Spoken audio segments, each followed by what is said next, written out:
कुछ सवाल है जो अक्सर हम सभी को बार बार परेशान करते रहते हैं कि हम कोई रिश्ता सही से निभा रहे हैं या नहीं। कहीं हमारी कोशिशों में कोई कमी तो नहीं रह गई।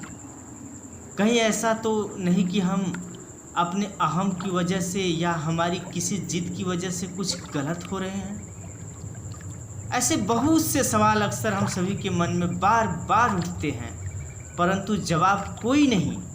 कभी कभार हम यह कोशिश भी करते हैं कि किसी और से सलाह ली जाए, परंतु कई कारण होते हैं जिसकी वजह से हम दूसरों से इन मुद्दों पर बातचीत करने से कतराते हैं। जैसे कि सामने वाला निष्पक्ष तौर पर हमारी बात समझ पाएगा भी या नहीं, या फिर कहीं सामने वाला हमारी इन सब बातों का फ़ायदा ना उठाने लगे। हमारी यह समस्या छोटी समस्या नहीं, बल्कि एक विराट समस्या है। मैं अपने आप को अपने जीवन में जब भी कभी ऐसी किसी स्थिति में पाता हूँ तो उसका हल मैं कुछ इस तरह से निकालना पसंद करता हूँ। हो सकता है आपको मेरा यह रास्ता अच्छा ना लगे, लेकिन फिर भी मैं इसे आप सभी को साझा करना चाहूँगा।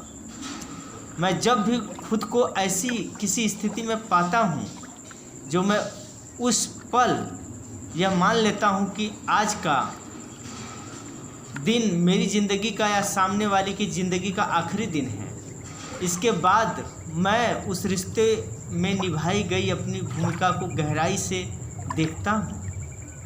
अगर मुझे अपनी निभाई गई भूमिका पर गर्व की अनुभूति होती है तो मैं मान लेता हूँ कि मैं सही रास्ते पर हूँ। लेकिन इसके विपरीत अगर मुझे किसी तरह की शर्मिंदगी का अनुभव होता है या कोई पश्चाताप होता है या ऐसा लगता है कि मेरी कोशिशों में कुछ कमी रह गई है, तब मुझे एहसास हो जाता है कि मेरी गलतियां कहाँ पर हैं। इस प्रयोग का सबसे बड़ा फ़ायदा यह है कि जब हम यह अनुभव करते हैं कि आज का दिन हमारी या उसकी ज़िंदगी का आखिरी दिन है, तब हमारे अंदर का द्वेष, अहंकार, जलन सब खत्म हो जाता है और हम सामने वाले की सारी खामियां भूल जाते हैं। हमारा ध्यान केवल उन्हीं बातों पर केंद्रित हो जाता है जो असल ज़िंदगी में सबसे ज़्यादा महत्वपूर्ण है।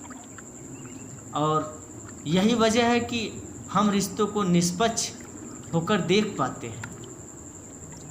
रिश्ते निभाने में सबसे ज़रूरी बात यह है कि हम निष्पक्ष होकर अपने और सामने वाले के पक्ष को देखें, फिर सब कुछ साफ साफ दिखाई देने लगता है।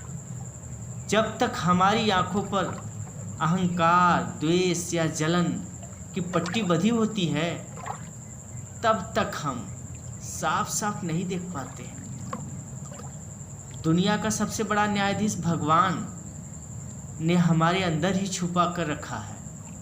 ज़रूरत है तो बस उसे न्यायाधीश से निष्पक्षता से प्रश्न पूछने की, उसके जवाब समझने की और उन जवाबों को अपनी ज़िंदगी में उतारने की।